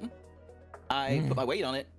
It snapped. My foot got cut open, like my whole leg got cut open by the part that comes down to like close the gate. So didn't feel a thing because it was just such a fast, clean, like stab. Jeez. They took me to the hospital and they had to use enough to numb me for like 2 grown adults. Oh my god, jeez. These are not embarrassing stories. These are painful stories. I'm so sorry. It is like it wasn't really painful. Like the foot one that was pretty. It wasn't terrible, but it hurt. But Imagine so. The one cut open, like it didn't hurt because it was just such a clean, like just boom. Well, sorry to hear that. Well, breaking your foot twice, that's never a fun thing. Definitely. I didn't break my foot twice. I broke it once, and then I sprained my ankle by popping every ligament on the other one. That's still pretty painful. That one's an I asshole story. I was roller skating, and some girl tripped me, and I fell backwards onto my foot. A-hole, yeah. What the frig? The lady. What the frig? What did you do that for? Come on. So kids are assholes. You're not wrong. Not wrong. They definitely are. But yeah, no. I just wanted just because as a GM, I wanted to give my players impossible odds because it makes them manage to power through and overcome them. All more impressive does not make me a nugget. Yes, it does. Yes, it does. A little bit. A little bit, actually. Yeah, Chuuni is my DM for, we played this tabletop RPG called Kane, which is very Chuuni. It takes inspiration from like JJK, Chainsaw Man, it's a bunch of stuff like that. And it's just, it's really fun, but it's just nothing but trauma, and I love it. Well, no worries. It's still good. Still good. I like that. There's this deity in some pantheon somewhere that really hates the idea that you are having functional feet. God is limiting my power because God knows I will challenge him to a fight and win. Exactly. How dare you? How dare God trying to face off with you and your feet? I will be the strong as God. Also, thank you for the follow, Bakugo. I got a Bakugo. Oh no, a weeb, fellow weeb is following me. Love it. Next question for you. Actually, you might actually like this one a lot, actually, and that is, what's your thoughts on the VTuber community as a whole? Oof. Where to begin? God. It's really hard to quantify as a community because it's so many just like little communities basically being shoved under one umbrella when they don't really mesh well. It's too much like high school out there. Way too much like high school. I'm getting too old for this shit. There's so much drama that just a lot of times, Patty, there's some serious stuff, but a lot of times there's just like you guys could have just solved this in DMs. Like, come on. So it's a deal then. Yeah, it could be so solved, super easy. But like, there's definitely, thank you for the follow, Bilmo. But there's definitely like a lot of like high school drama going on in the high school, like in the VTuber community, which is really dumb. I know that VTubing is very newish, like it's only been around for about like 5 years. Actually, technically it's been around for longer, but it got popular in the last 5 years. But like, come on, guys, like a lot of these kind of things, like you said, could just be solved in like a private DM and like, hey, did you do this one thing? No, I didn't. Oh, okay. That's it. That's all. It solves all the problems. Instead, we have like months of like, did that person do this one thing? Or this person suggested it, no, and this person hasn't responded yet. Stay tuned for next week's. Another thing that shocks me is seeing so many like right-wing grifters in this community. Like, there are so many like queer people in VTubing. Like, why does this exist? Like, hi, I'm one of them. Hi. I am gay as hell. Say nothing wrong with that. I think it's good. I love it. But no, it's just like you said, it's just pretty much like the VTuber community as a whole. Like, there's definitely some like controversy, and a lot of people like to talk about the controversy because that's just normal drama. People like to talk about drama and stuff. But I will definitely honestly say that there's a lot of things that really doesn't need to be talked about. It really is being blown out to proportions. And the only reason why is because when it blows out proportions, every single person wants to jump on the bandwagon to voice their little tiny opinion on it so that they could put into the algorithm so that they can talk about it. I get every little crumb of clout. Yep, a crumb of clout, exactly. They want to jump onto the wave. The surfer, like if you see a big wave, you want to jump on it. And so sadly, it does drive clicks. It does, unfortunately, and that's why it's going to keep on happening, because it does drive clicks. It does jump you in the algorithm. People do follow you because of it too. So unfortunately, that's just how it is. It's no way to live your life though, because like when you're always in drama all the time, you're just gonna start seeing enemies everywhere, and it's not healthy for you at all. Yeah, that's why I try to stay away from it as much as possible. Like the whole we're not going to talk about this. I just said I don't like getting into the drama, but the controversy with like the streamer awards that's going on between the VTuber categories and like what's going on with like Iron Mouse. Like, I don't want to get into that because like, one, I think it's dumb. Like this is really, it's just high school drama between like people that really doesn't need to be talked to. And two, I've always just been a notion that if you want to be a streamer, just stream, make content. If you want to do it as a peanut or a hot anime girl, just do it. Just have fun. Just enjoy yourself. If people like to watch you as who you want to watch, and then just watch it. If you don't want to watch it, then don't watch it. If you don't think that person's entertaining, go for it. I'd never heard of this peanut guy ever in my entire life, and I'm still never going to watch him for the rest of my life, even after the Stream Awards. You know, nothing changes. You know, I like to watch VTubers because I love the designs and I love how the creativity that goes into designs. So I don't find any interest in him at all. But I'm not saying that he's a terrible content creator. He's just not my style. I've watched some of his clips and they're funny, but it's just not my content, so I don't seek it out really. Exactly. So like, and that's what we are, adults, and that's how we think. If we don't want to watch something, we just don't watch it. I don't think that person's a bad content creator. They can do whatever they want because they obviously have an audience. So, you know, continue doing what you're doing. But like, I'm over here just thinking to myself, like, well, you know, just don't watch it. Just don't support that kind of thing if you don't want to watch it. You don't need to go out of your way to ruin someone else's life just because you do not agree with what they do. You know, just stay in your own lane and enjoy the things you like. That's all I'm saying. That's all I'll say. But that's my personal opinion. Small personal opinion. I know I just said that I don't want to get into this kind of stuff, and then I did. I knew it. I knew it was gonna happen. That's my Oshi. Look, Josh Sharky. Oh, I love it. Oh, look at the Oshi. Look, you're an Oshi for someone else. Isn't that a great feeling to be an Oshi for someone else? It's still a weird feeling to consider myself someone's Oshi. It's so good. Like, it's a good feeling. Imposter syndrome go hard. You're good. You're good. You deserve it because you do a lot of good quality content. Still good. It's good. Going back to what Chad was saying, you could just hear her thinking to herself, should I be nice or should I be honest? That's what made me laugh. I was expecting the time that CV got a collar shocked while she was using bathroom one time. It was hilarious. You had a collar? So I need to explain this. So I have on my stream a redeem called Correction. It sends a signal to this thing called a pie shock, which is a shock collar that shocks me in my thigh. Oh. And they love every time I go to the bathroom to just hit me during that period the most. Well, you should take it off when you go to the bathroom. Where's the fun in that? So you can't talk smack. Listen, I'm a masochist. I'm gonna keep it on. Come on. Well, then you know what? Hey, good. Keep it on. Love it. She's gotten college shot in the bathroom a lot more than one time. Every time. It seems like you really want to be a bridge between the two communities, Tricko. So I imagine it's pretty frustrating to see them go to each other over stupid stuff. And that's kind of what I am. Is like from the very beginning, I've always just loved the idea of just like VTubing and face cam streaming, just be partners and just having fun. Like Connor and IMS is huge inspiration for me because Connor is obviously a face cammer and IMS is obviously a VTuber. And I love their back and forth with them. It's really cool. Ray and Chibidoki, I love their interactions. They're super cool and they're super awesome. So like I love that kind of like style of things. And I'm in the notion that there's no right or wrong way of being a content creator. If you want to be a puppeteer, have a cute anime waifu as your style of content creation, do that. There's nothing wrong with it. It doesn't make you better or worse than another person. That's your style of content. Totally better. Totally better, obviously.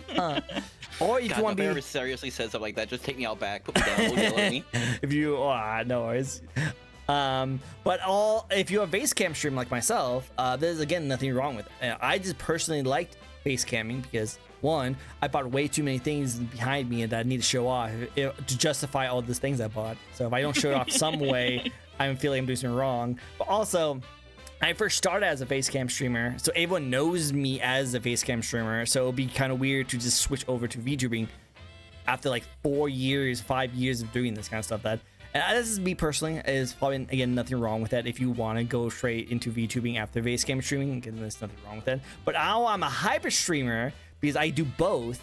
and I have two different styles of content depending on what I want to do. And that's what I like the most. I love being a hybrid content creator because I can do whatever I want and make any kind of content I want without a worry about it. Now, can everyone be a hybrid? No. And this, again, it doesn't make you better or worse. I just personally like that kind of situation. So if I can bridge, exactly, even for everyone. So if I can bridge the connection of the bridge to have like content creators just be able to hang out with each other casually without not being afraid that one's a Vtuber, one's a face cam streamer. We shouldn't care about that kind of stuff. Just we both enjoy content creation. We both enjoy very similar things, and we both like to talk about VTubing. That's what we have in common, you know? Yeah, exactly. That's our Oshi Sharky True tax write-offs. Let's go, tax write-offs. Let's go. Exactly. There's nothing wrong with it at all. Exactly. That's my last thing I'll talk about. It's my little controversial, little soapbox I jumped onto it. You know. Do you actually have any opinions on that? I know you were pretty quiet during that whole session. Did you want to talk about anything specifically on that topic, or do you want to move on? Nothing I can really think about. Like, I echo pretty much what you said. Yeah. Oh, just want to make sure. I want to make sure you have the spotlight, to have all the time to talk. You are the star of the show right now, so I want to make sure. I love it. Eki Shelley, I spent $10,000 of daddy's money on VTuber model with 6-7 different toggles, so it makes me better. 6-7. What's so stupid? I don't know. But yeah, no, like $10,000 on daddy's money is on VTuber. Oh my god. Valid. It is so wonderful seeing different communities not only hang out but also get along. That's why I love this. Next question for you. Next question, and that is, and actually, I think we all know the answer to this one because we talked about it a little bit already. But let's just hear you say it again. Who are some VTubers you'll let to collab with or work with one day, big or small? Oh God. But besides Yomi, which I've collabed with her, I still want to collab with her more because I love being around her. She is just a ball of like just sunshine. She's amazing. I guess like my dream collab would be with like Saba. Saba would be cool. Saba would be amazing. I feel like she's like super entertaining and super hilarious. And she just seems like a fun person just to hang out with. Yeah. And then like some other people I would love to collab with, which I have plans. Well, not really full plans, but there's groundwork laid. I just need to actually make the plans with them. There are people like Kemi Zola, Elara. Elara's great. I'm trying to think who else. See, there's just so many people I would love to collab with. I just like meeting people and collabing with them. I agree. That's nice. Well, hey, I love to see you do more stuff. Keep up with some good ideas with you, and you're already collabing with some amazing people because you are your friends. One I also I have the groundwork also is with Sklimbo. Sklimbo, oh, that'd be cool. Yeah, I think what I want to do with him is similar with Yomi, but instead of teaching him Kamen Rider, because he already knows Kamen Rider, is just like have him sit down and with me like rank all the openings, because I'm curious like where he puts everything compared to like how Yomi put everything. That would be cool. That'd be cool to see you guys ranking this kind of stuff. That'd be kind of cool. I like it. Awesome. And he's just talk about my hyperfocus. This I'll take. Hyperfocus. Yep. Which also reminds me, I gotta practice my engine pose. Yeah. Engine pose. Because I'm gonna be going to AWA, and Sklimbo is gonna be doing a meet greet there, and I told him I'm gonna walk up to it, hit a henshin pose, and call him Sklimboroni, and then walk away. And he's gonna be like, "What the frick is this girl doing? What's she doing?" I think it'd be great. I think great. Next question for you is, what's that behind the scenes of VTubing that most people don't realize? I think I mentioned a lot with you a little bit ago, but what is something that we have not mentioned, or do you want to repeat what we were saying before? People probably don't realize exactly how much time you should be spending like just researching trends, things to do, just going in depth on content and planning. Because there is like if you just play games all day, like that's usually what I do. Like as you can see, like you're not gonna get a super fast growth. You have to be doing research. You have to be like following trends, even if sometimes you find those trends cringy. Like I know like a lot of people hate like engagement bait on Twitter, but like it works. Unfortunately, that's the whole point of it, is called engagement bait. So it obviously works, but yeah, it is a bait. No, 100%. Like same thing with like thumbnails. Like a lot of people will be like, you're just doing like a catchy thumbnails. Like, yeah. Point. Like that's like Exactly. You have to have those kind of catchy thumbnails. Like I wouldn't be using them if it didn't work. That's the whole point of it, you know. Exactly. Like I need to find, there's a thumbnail I made a long time ago. I say a long time ago, it was like for Father's Day. Where's it at? Father's Day. Oh my god. I'm kind of scared of this one. I gotta remember what month is Father's Day again? I forget off the top of my head. Oh, because I have my thumbnails sorted by month. I feel like not that long ago. This is like September, August. I want to say like September is when Father's Day, right? It's Father's Day in September. Oh, that was Mother's Day I did it for. I remember now. Oh, well, I think that was in June. Oh, it was in March. Okay. Thing. Zibby is only doing content creation to create content. I know, right? How dare you do content creation to create content? I did content creation as a way to meet people and because I like to make people happy. Hey, there you go. That's so wholesome. I was trying to make it as a joke, but you just turned it into a really wholesome thing. That's so adorable. Bam. Bam. I can't find where I put the thumbnail. Basically, I took Norman Reedus and made him pregnant. For Mother's Day in my thumbnail. You know Just what? playing Death Stranding, which is technically Mother's Day game. You know what? Taking care of a child. You know what? You're not wrong. There's definitely some motherly aspects to Death Stranding. Not wrong. Wait a second. Diver's like, his brain just like, oh. I love it. I love it. Awesome. Well, next question for you is that what? No, not Norman Reedus and his funky penis. Yeah. Norman Reedus is funky penis. Oh my god, you guys. Where do you like to see your content creation journey go in the future?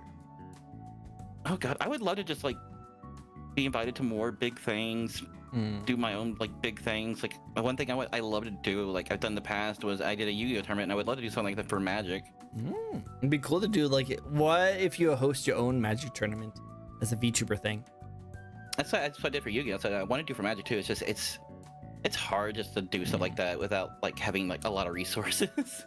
You're not wrong. It's very difficult. One reason why I want to get into a corpo is so that I can have the resources just to do big things like that. Which even corpo, like, it's difficult because you might have the resources, but then you don't really have the freedom to choose what you want to do. So It depends on the corpo, but yeah.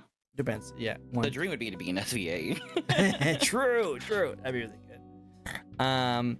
Radiant was saying, between trend games, scheduling, keeping track of schedules, and real life meeting people, venting them is a lot of work. Zivi is a dream to work with because she understands the work that goes into the craft. I just don't give Feather a lot of work to do. You just don't give him a lot of work to do. Nah. Well, it's still good. It's still good. I like it. I love that you guys work really well with each other. It's always good to work well with your manager. It's really good. I've known her for like a bit over a year now. 100%. Here's a good question. Magic is easier to learn than a Yu-Gi-Oh. Is that true? Yep, 100%. 100%.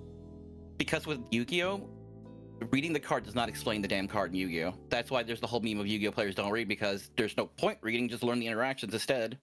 See, with that's Magic, annoying. it's a lot more straightforward because the cards actually explain the cards in Magic. That's why you see like a giant paragraph for all this stuff on every single card. But Yu-Gi-Oh just says this character is a bug. That's it. Yu-Gi-Oh has like paragraphs and paragraphs, and Magic is like haste, trample, tap for blah blah blah, and that's it. That's it. So much easier just to keep track of, and just it's just funner. There's just so much more formats you can do. I like that. It's still really cool. Well, I would still love to see you try and set up some kind of Magic the Gathering tournament. It'd be kind of cool to see. Who knows? Maybe I'll go check it out, and then I finally be like, oh, this is super cool. Maybe I should invest into it, and then I could teach you Magic. If I had time. I have time. Do you know how much time I don't have? Like, I trust me, yeah. I have no time to get into this kind of stuff. Right now, I'm into gacha games, and that's just something that I put too much Playing a time lot and of money Umu into. So I don't have enough time to put into another expensive hobby. I don't have that time. Uma Musume has absorbed me out of my Blue Archive grind. Really? Which is unfortunate because, Fest is coming up soon, and I have like 8K Prioxine. I'm messed up. Oh no! I know. I have like I'm playing through, and don't judge me, guys. I'm playing through 6 gacha games right now. Technically like 7. But I don't actually play through each and every one of them each and every day. I kind of just like put them off to the side and like jump in and log in to do maybe like a quick daily or every now and then I could jump out. And only when special events come up is when I actually go heavy into them, you know? But Blue Archive right now, like there's nothing going on with it, so I just like jump in. Like very soon we're gonna have the swimsuit Trinity students and then Fest. Oh no. Well, so that's when I will jump back into like this week, like literally the 16th is swimsuit Seiya. Ooh. Well, we'll see how it goes. My gacha games of choice are Uma Musume, Olympus Company, and Blue Archive. I've heard Olympus Company is really good, but whenever I look into it, I just fire. The story is so. I've cried every canto, which is like there's 3 chapters. They're that good, and the music. Millie does such amazing music, and then once you understand the context of the songs, it hits even harder. Ooh, can I introduce you to a new gacha game that came out recently that I think you might like? It's like a card-based system, but it has like a lot of really cool elements to it. It's called Chaos Zero Nightmare. Oh, I haven't heard that one. You should download that and tell me what you think of it. I think you would like it because it's a card-based system with some really cool like characters and designs, and like it also talks about like there's a feature that if you take too much damage, there's like 2 bars. It's your health damage and then your psyche damage. And if your character's psyche maxes out, they turn to like they have this like psycho like crash, and the entire like character changes, and some characters do different things with their psycho breaking. So it kind of has like a Danganronpa kind of feel with people going freaking out. So it's kind of cool. I'm looking at the character designs, and yeah, I'm sold. Yep, I think you like it. I think you should watch it. I cannot lie. I've been meaning to stream it because I don't know if it's available like on PC, but I really want to stream it because I think it's actually a really cool style of game. I like the character design. Yeah, I think you'll like it a lot. The only thing I see lacking is a girl with a scythe. We need a girl with a scythe in here. Hey, there might be a girl on the scythe in the future. It's very new. It's a very new game. It just came out like literally a month ago or something. Yu-Gi-Oh has a problem of being a very context-heavy game. It used to not be like that though. That's why I miss it. Like back in the day, kind of. Yeah, Konami does not know how to power scale. Nope. At all. Nope. They just know how to sell cards, and that's pretty much it. Trust me, as someone who's Civi taught Magic, it does not take that long to learn it. Which you're probably right, 100%. But again, I just see the problem is that I'm pretty sure you could teach me how to do it very easily, and I probably would really love it. I'm probably get really into it, and I probably have a hyper fixation on it. Unfortunately, I don't have the time to do that. I'm already behind on everything I'm already doing, and to put another hyper fixation on something in my head right now would just take me away from like all the other things I really enjoy doing as well, and I just can't do that. Gotta do my own stuff, you know. I just got promotion from my new job. Well, not new job, but nice, got promotion from. Thank you so much, I appreciate it. But because of that, I'm going to be moving to the airport and becoming a manager at the airport. And I know my schedule is going to be super freaking random and not very consistent. So I'm kind of worried that that's going to mess with my streaming. So right now, I'm already kind of like worried that my schedule is going to be super crazy off the wall. I don't need to put a hyper fixation in Magic the Gathering doing that like mess. That would be devastating for me. So we'll see how it goes. Thank you so much. I really appreciate it. Have you completed all of Blue Archive's story? No, I have not. Like, I think, to tell you the truth, it sucks because I don't really play a lot of the story in the gacha games. I usually just like go in, see a cool character I like, try and pull for them with all the free primos, and if I really like them, then I'll put money into it. And if I miss them, I'm like, okay, and then I just jump into the events. Only some games actually dive really into the story. Like Blue Archive, I kind of understand the story. I kind of want to like, because I remember I just kind of speed through the story just to get the promo gems so I can pull for characters. So I need to do like a YouTube video to like, show me like the story. You got it, because oh my god, that story made me cry. Really? Dang, I need to watch it. It's hard. I need to do that. The only story that I'm actually pretty caught up with, that I mostly just played for the event, is Nikke. Only because it's English voiced with all the main story things, so I'm able to just watch and listen to it. And Zenless Zone Zero, because I've been on top of that pretty well. I have to Genshin, start playing Triple Z because of the should. Cyborg Daddy. I need him. dude, you need him. He's voiced by the guy who does All Might. I need him. You need him. He's so cool. I love him so much. He's so much fun. He's gonna be coming out next week, I think. So he's gonna be really Yep, I gotta get on, start getting grinding. Gotta grind on. Gotta grind it on. Gotta grind on. Cool. Yeah, exactly. No pun intended. Oh, maybe. Bayou is going to get you in ZZZ. Yes. Banyu. Listen, Banyu. Feather, you know I'm a mech slut. Come on. So he's perfect for you. He's perfect for you. Banyu. Exactly. Exactly. All right. Are you ready for the last question of the night? Hit me. All right. Last question of the night. Best question. I love asking this question. I've asked this question to every single person. Really good. People love acting like Nikke is just a Guna game, but the story is actually like kind of awesome. Yeah, no, you're not wrong. It's still a Guna game though. I'm not gonna deny that. It's a 100% a Guna game, but really good story. It's also a really good story. Can't wait for Zenless streams. I know, right? I need to get back into that definitely. Last question, and that is: any advice you like to share to inspiring VTubers or fans watching you today? Don't be afraid to reach out to bigger creators, either just to talk or for a collab, because worst they can say is no. You just gotta shoot your shot. That's what's led me to like big friendships like Yomi, stuff like that. Another thing is research, because a lot of people do not do enough research. Research who you want to do for your model, how you want it to be designed. Make sure like it has a good silhouette so it's easily recognizable. Oh, there's just so much I can go into. No, 100%. And like it's good to go into these kind of advice. It's like, look, Sharky is writing this down right now. So, Chucky has great design. I'll have to check her design out later. She has freckles on her face, which are a nod to my whale shark form. Ooh, well, we like the freckles. We like the freckles. Yeah, I love freckles. I like that. Try to like stay away from controversy because you never want to split your audience in half. But at the same time, don't really be afraid to stand up for what you believe in. It's a line you have to learn to walk, and it can be hard sometimes.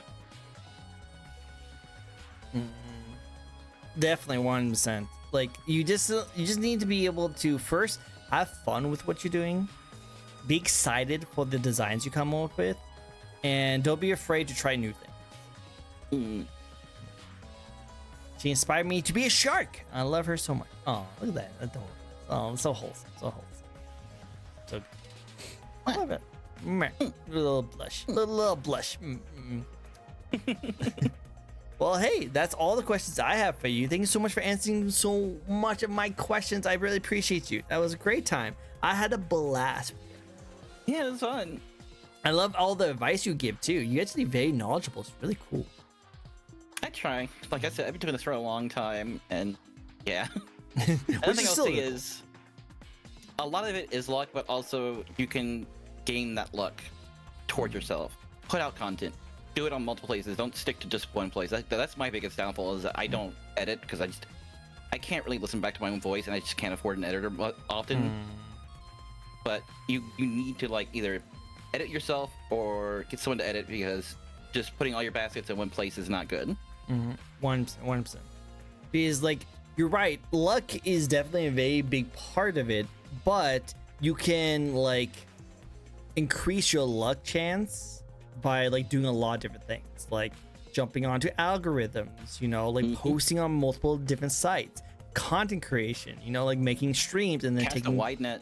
Wide net, like a lot of it is luck, but you can actually increase it by just doing more extra stuff. So there's still some work that goes into it. Also, don't get too hung up on Twitter. Just use Twitter for networking. That at the end of the day, you're not going to get a lot of traffic from Twitter. Not really. It's really just for networking, and that's pretty much it. I only use it just to find new content creators to come on my show, you know. So I'm in the giant rabbit hole and I'm just like scrolling down. And if I see a really cool, interesting design, I'm like, oh, that's so cool. Let me reach out to them. So as someone, your advice saying that don't be afraid to reach out to big content creators, the worst thing they'll say is no. My entire like VTuber content career has been all about reaching out to amazing content creators and having them come on my show, you know. Like, so it's super great to be able to get that chance to getting to talk to them and hearing their story and the inspirations and like hearing advice and knowing about the designs. It's so cool and awesome to hear. And I wouldn't be able to do that if I didn't have the amazing people come on my show to talk about that kind of stuff. So don't be afraid to reach out to people because you never know. Yeah, it can be scary, but you gotta extend that hand. Extend the hand. It's coming from someone with bad social anxiety. You gotta put yourself out there if you're gonna be a content creator. Exactly. It's part of the job. I think you actually reached out to me, right? Did I reach out to you or did you reach out to me? I think you reached out to me. Okay. I did like your design. I really yeah, you did. November 15th. You extended your hand and I grabbed it. Oh, see, there we go, guys. See, I extended my hand. It was a little slimy. It was a little slimy. It was a little fishy. I am not slimy, Dad. How dare? I'm messing. 10,000 years of darkness. No, not 10,000. I can't afford one. Yeah, you're right. I did reach out to you, so I like that. So cool. Awesome. But yeah, no, I think it's really cool. I love those kind of things as well. So thank you so much. Thank you so much for coming on my show and giving me your time. Really appreciate it. Thank you for having me. That's fun. No problem. Do you guys have any final questions to a lovely guest here? Do you have any final spins you'd like to do before we end it off? While we wait for that, tell me, little Missy, where can people find you? They can find me up on Twitch, of course, KiwiVT. Twitter, KiwiVT. Oh, really? I have a YouTube. I don't upload to it often anymore, but KiwiCH, Kiwi Space CH. A lot of my past VODs are on there, which going back and listening to those, it's wild the vocal difference. My next year, I think, is going to be my 5th or 6th year anniversary. I can't remember. I've been streaming for a while as well. I'm actually going to go through all my videos on my YouTube channel and just like discuss about them on stream. And I'm kind of worried because like there's some cringy ones. There's some pretty cringy ones. You gotta kill the part you cringes. That's like the number one thing you gotta do as a content creator. You gotta kill that part. Yep, exactly. But I'm gonna watch it. We are cringe. We gotta accept it. We have to accept the cringe 100% because I know that there was a part of me that wanted to become like a Markiplier, so I would make a lot of really funny like skits in like gameplays. Markiplier. Yeah. So like I wanted to do that kind of stuff. That my big inspiration was Pay Money Wubby. No, I can see that. That's pretty cool. Love Wubby. Wubby's amazing. I love. As I call him, he's my fleshy. He's a fleshy. He's a fleshy. We like the fleshies. My flesh Oshi. Flesh Oshi. I actually talked to him one time. Oh, what? He posted a picture of him on a roller coaster, and he had such a funny face he was making. I DM'd him saying, "Hey, can I cut your face out and make that an emote on my channel?" And he hit me back with a yes. And I was like, "I love your content, man. Thank you." And he hit me back with a blush. And I'm just like, oh. You remember, guys, no matter how big these Oshis are, they're just as human as everyone else. So they love hearing compliments and stuff like that. So don't be afraid to compliment them. That face. Is that the emote right there? I love it. Still That's use it to this day. I did that was like fucking 3 years ago. I think at this point, 4 years ago, something like that. That's nice. That's so cool. Keep up the support. Everyone. And with that said, I thank you so much for joining us. You guys are freaking amazing. Go check out this lovely little cuddle monster over here. She's adorable, lovely, and very knowledgeable, very talented content creator. We want to see more of her. We want to see her dragon theme. That's going to be really sick when we see it. I'm super excited to see that. 31st. Exactly. Of course, we're going to end off the stream with a Danganronpa song, so that's actually fitting, very fitting for you guys. It's really good. If you want to go check her out, definitely go and check her out. And of course, I do this VTuber show each and every week where we get to know a brand new VTuber. If you'd like to check out new VTubers, you can also follow me. Actually, later today, I'm actually going to be doing a round robin style VTubing that I've never done before. But I'm going to have 8 VTubers all come in to talk a little about themselves on my show. It's pretty much like the tea time with the Laura stream. I'm trying to do something like that. So I'm going to see how that goes. I'm gonna start with just one-on-one for now, but maybe as I get more like confident in my abilities, maybe I'll have multiple VTubers come on at the same time. But we'll see how it goes. But yeah, thank you guys so much for joining in. Don't leave Discord yet, okay? Roger. Go awesome. You guys all take care. We're going to raid this out to amazing person. Actually, before I do that, so rude of me. So rude of me. I should be offering the first raid suggestion to my guest here. Is anyone who would like us to raid? I'm biased. Yomi streaming. I would raid Yomi. Let's go raid Yomi then. Let's go raid Yomi. Wait. Oh, On the real, I want to say let's trade my other sister Flopsy. oh, Flopsy. I love Flopsy. I love her so much. She's amazing. We live right next to each other. We're gonna be moving in What? together next Dude. year. I love Be my Flopsy. sister. She's adorable. I love her content too. I've been meaning to like stream with her because we have collabed a couple times, but she's been so busy. I've been so busy, so I. But yeah, let's go check out her. She's playing Yeah, me Cuphead. and her going to AWA. Ooh, we'll see. Well, I love to see it. Love to see it. Tell her I love her. She's an amazing content creator. I can't wait to see more of her content. I love her model. So good. So good. Thank you. Right? Yeah. I'll never die. Hi JP. You kind of near the end of this, but I do love that little emote you have. Thank you to Tricko. It was really nice to meet you. Nice to meet you, Sharky. It's good to see you too. Let's go check out Flopsy and give her all support. So give her all the amazing raid. Thank you guys so much for joining us, and we'll see you guys next time. Bye bye, everyone. Bye bye. Bye bye. Bye bye bye.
Wow.